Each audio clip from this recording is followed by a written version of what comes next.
everybody's wrong. Rewrote the song. Thoughts become action. Tell me what's happening. What's your mind wrapped in? Wrapped around. Wrapped around. Wrapped around.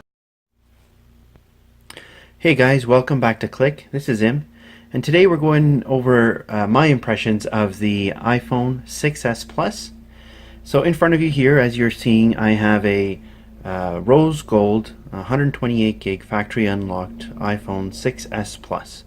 I got this back in I think December, give or take. I always say I'm not going to upgrade, but I always find a reason to do the upgrade.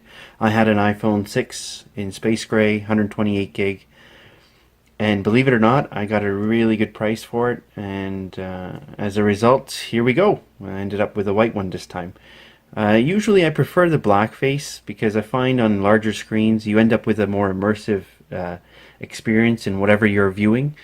Pictures, video, movies, YouTube, you name it. I find the experience on a white border seems to be a bit more distracting and not as immersive as a black, straight up black screen or a black border. So that's just an initial, upfront warning from my point of view.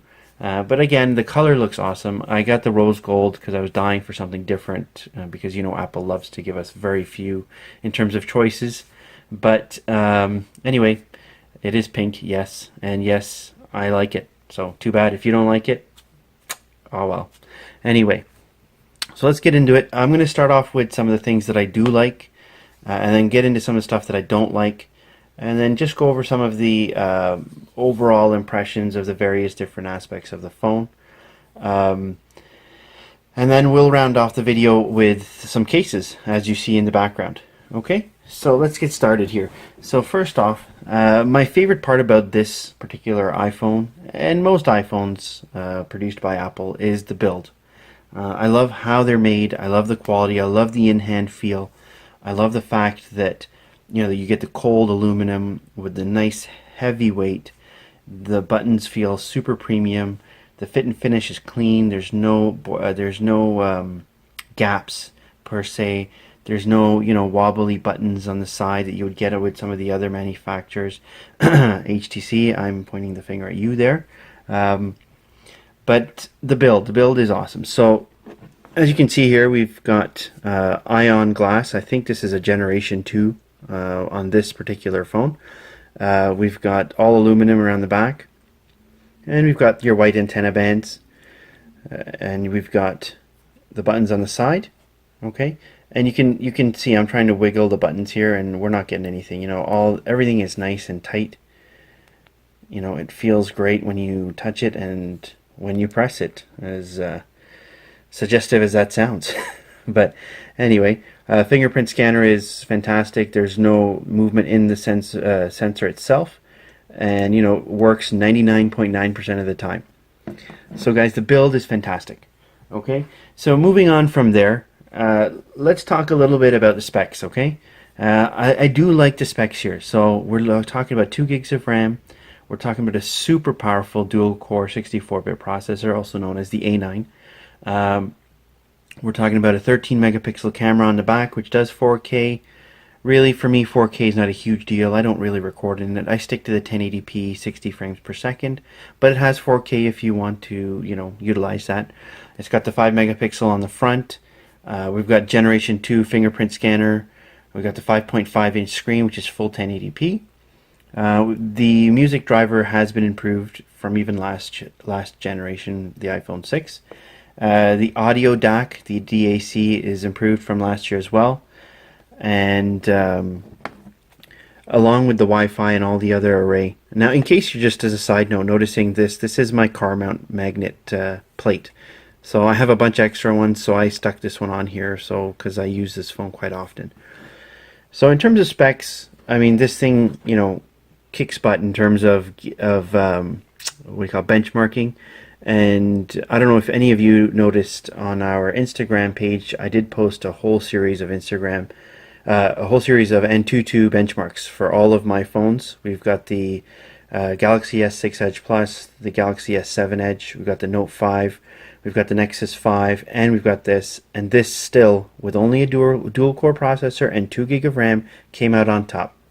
Just barely, but it did come out on top. The GS7 Edge came second, and disappointingly, the Note 5 finished at the bottom. But that also does not have Marshmallow yet. So I'm hoping that you will see some improvement there. But on a day-to-day, none of these phones actually have any stutter, any lag. So just for those spec heads, the benchmarks, you know, they're fun to do. And it's great to, you know, boast about the most powerful phone in your hand. All right, so that being said, let's move on into the camera. The camera is great. And as I've mentioned in my previous videos, I mean, I'm not a heavy camera buff. You know, in terms of the lighting, it does a very good job in low lighting, you know, regular daylight, nighttime. It has good depth of field. The flash works great. The tones are accurate. So to me, the camera is great. The front camera is improved. We've got a higher resolution, so better for the FaceTime, better for the selfies. You know, again, I got no complaints in terms of that. So, but if you want to get into the details, you're looking at the wrong video. But the camera is great. I can definitely assure you of that. Now, battery, guys, this particular phone is like a beast on battery, like a beast.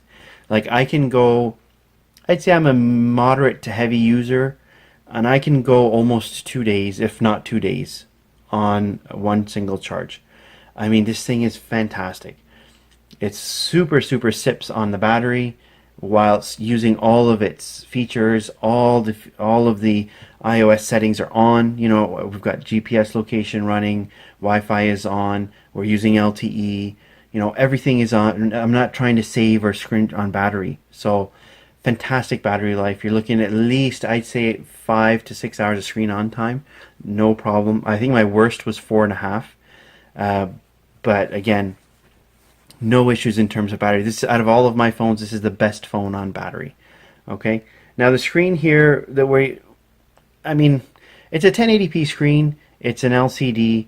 I mean, I personally prefer Samsung's OLED displays. I think the blacks and the colors punch better, but the screen is great. I mean, the colors are accurate. I mean, you know, it's full of pixels. I believe it's over 400 pixels.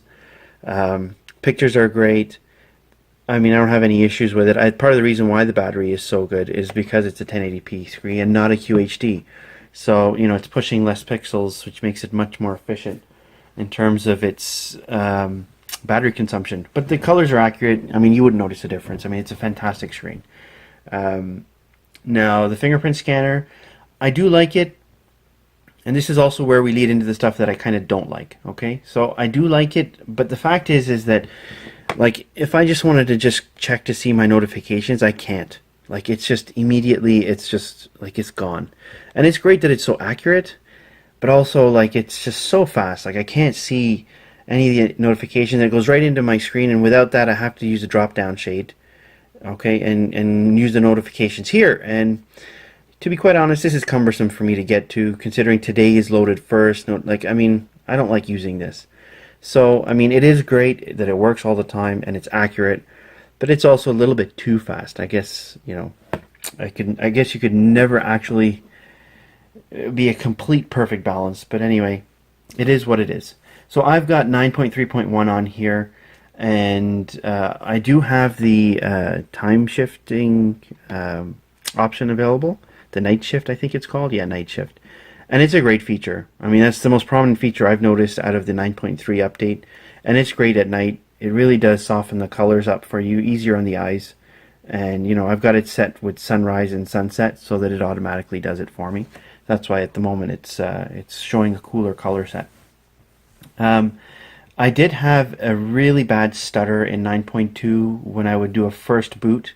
And you can't use your fingerprint scanner for the first login, so it requires you to enter the password. But it would stutter, like it would come on like a very like do, and then finally I could enter my password.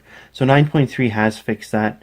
Other than that, I mean, I don't notice anything else that's worth really mentioning. I know there's some features to the Notes app and stuff like that, and a bunch of other fixes. But as I said, you know, it's all the same to me. I don't really notice much of a difference there. So that being said, guys, I mean, It's an iPhone. I've had every iPhone to date. I think they're fantastic phones. I think they're great for the average user. They do what they do, and they do it well, if not the best. Messaging, web browsing, social media, you name it, it can do it. I mean, the customizability is the downside to iOS. It doesn't do all the cool icon packs and the layouts, the widgets, and all that stuff that geekheads like me, we like to do that. So that's the reason why I have so many Android phones. But for your average user, I would recommend this any day. The build, the camera, the battery, a stable OS, you name it, it's got it. And then in terms of accessories, guys, it's got accessories coming out of what. There's accessories for it in every single, aspect, from cases to battery packs to speakers to headphones, you name it. iPhone has got it covered, or Apple has got it covered. So it is definitely a very popular device, so you shouldn't have any trouble finding that.